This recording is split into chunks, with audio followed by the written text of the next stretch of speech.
దసరాలోపు DSC final నియామకాలు పూర్తి చేస్తామన్నారు ముఖ్యమంత్రి రేవంత్ రెడ్డి. అక్టోబర్ 9న హైదరాబాద్ ఎల్బీ స్టేడియంలో నియామక పత్రాలు అందిస్తామన్నారు. గత ప్రభుత్వం 10 ఏళ్లలో ఒకే ఒక్కసారి డిఎస్సీ నోటిఫికేషన్ ఇచ్చిందన్నారు. 10 ఏళ్లలో కేవలం 7,857 పోస్టులు మాత్రమే భర్తీ చేశారని చెప్పారు. తాము అధికారంలోకి రాగానే ఉపాధ్యాయ నియామకాల ప్రక్రియ మొదలు పెట్టామని వివరించారు సీఎం రేవంత్. డిఎస్సీ నిర్వహణ నుంచి నియామకాల వరకు 65 రోజుల్లో 11,062 ఉద్యోగాల నియామకాలు పూర్తి చేస్తున్నామని వివరించారు. సెక్రటేరియట్లో డిఎస్సీ రిజల్ట్స్ విడుదల చేశారు సీఎం. సి శాంతికుమారి, మంత్రులు పొంగులేటి, తుమ్మల, కొండ సురేఖ, దామోదరతో పాటు ప్రభుత్వ సలహాదారు కేకే, విద్యాశాఖ ఉన్నతాధికారులు కార్యక్రమానికి అటెండ్ అయ్యారు. డిఎస్సీ ఫలితాలతో పాటు ర్యాంకింగ్ లిస్టును ప్రకటించింది విద్యాశాఖ. ఆ తర్వాత జిల్లాల వారీగా జనరల్ ర్యాంకు లిస్టు ఇవ్వనున్నారు అధికారులు. డిఎస్సీ మార్కులతో పాటు టెట్ మార్కులను కలిపి ఈ ర్యాంకుల లిస్టును రూపొందించారు అధికారులు. డిఎస్సీ ఎగ్జామ్స్ నిర్వహించిన 56 రోజుల వ్యవధిలోనే ఫలితాలను విడుదల చేస్తుంది విద్యాశాఖ. రాష్ట్ర ప్రభుత్వం మార్చి 1న 11,062 టీచర్ పోస్టుల భర్తీకి డిఎస్సీ నోటిఫికేషన్ రిలీజ్ చేసింది ప్రభుత్వం. జూలై 18 నుంచి ఆగస్టు 5 వరకు జరిగిన డిఎస్సీ పరీక్షలకు 2,45,000 మంది అభ్యర్థులు అటెండ్ అయ్యారు. మొత్తం 11,062 పోస్టులను భర్తీ చేస్తుంది ప్రభుత్వం. ఇందులో 2,629 స్కూల్ అసిస్టెంట్ పోస్టులున్నాయి. అటు 727 language pundits, 182 physical education teacher పోస్టులు, 6,508 ఎస్జిటి పోస్టులున్నాయి.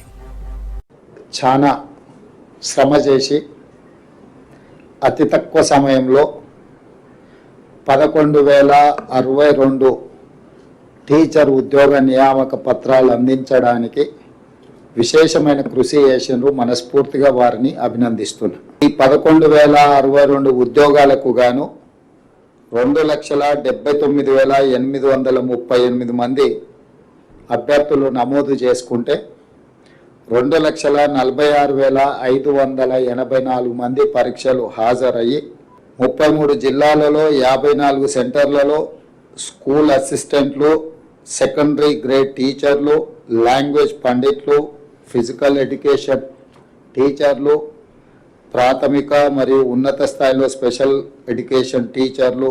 ఈ ఫలితాలు ప్రధానంగా 1:3 ప్రాతిపదికన ఫలితాలను ప్రకటించి వాళ్ళ సర్టిఫికెట్ వెరిఫికేషన్ సంబంధిత జిల్లా కలెక్టర్లు, అధికారులు వెరిఫై చేసి ఫైనల్ నియామకాలు దసరా పండుగలోపు. తెలంగాణలో మీకు అందరికీ తెలుసు దసరాకున్న ప్రాధాన్యత. దసరా పండుగ అనేది మనకు సంతోషాన్ని తీసుకువచ్చే పండుగ. ఎల్బీ స్టేడియంలో ఈ 11,062 మంది టీచర్ల నియామక పత్రాలు వాళ్ళకు అందించడం ద్వారా రాబోయే దసరా పండుగ వాళ్ళ కుటుంబాలలో సంతోషాన్ని, పండుగ వాతావరణాన్ని తీసుకురావాలని చెప్పి మా ప్రభుత్వం భావిస్తుంది.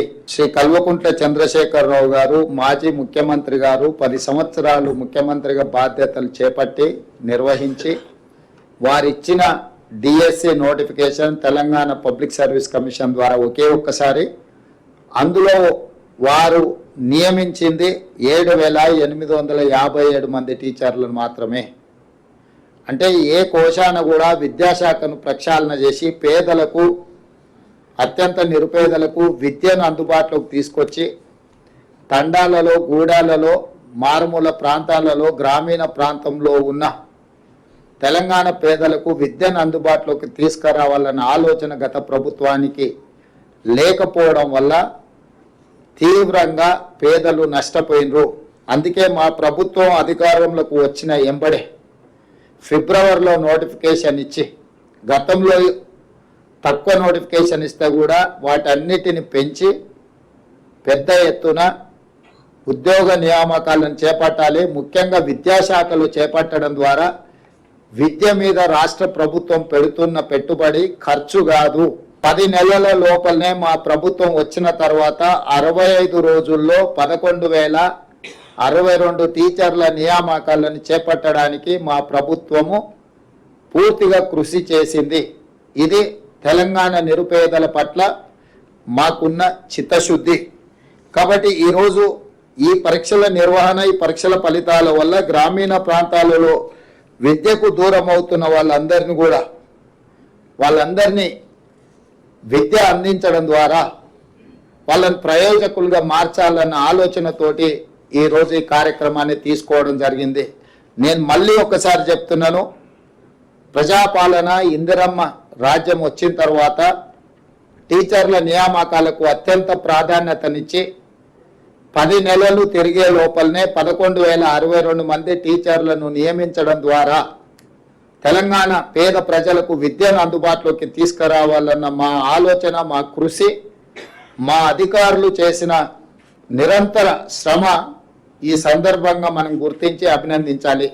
అదేవిధంగా మీకు అందరికీ తెలుసు, తెలంగాణ రాష్ట్ర ప్రభుత్వం ఏర్పడిన మొదటి 90 రోజుల్లోనే 30,000 ప్రభుత్వ ఉద్యోగ నియామకాలు, ఎక్కడైతే కాంగ్రెస్ పార్టీ అధికార ప్రమాణ స్వీకారం చేసిన ఎల్బీ స్టేడియంలోనే వివిధ శాఖలలో 30,000 ఉద్యోగ నియామకాల పత్రాలు అందించడం ద్వారా నిరుద్యోగ సమస్య తీవ్రమైన సమస్య, తెలంగాణ ఉద్యమానికి ప్రధాన ఇంధనంగా పనిచేసిన నిరుద్యోగ యువకులకు ఉద్యోగ అవకాశాలు ఇవ్వడం ద్వారా, ఉద్యోగ నియామక పత్రాలు అందించడం ద్వారా ఈ ప్రభుత్వం నిరుద్యోగ యువకులకు అండగా నిలబడి గ్రామీణ ప్రాంతాల పేదల కుటుంబాలను ఆదుకోవాలన్న ఆలోచనతో ముందుకు వచ్చినాము.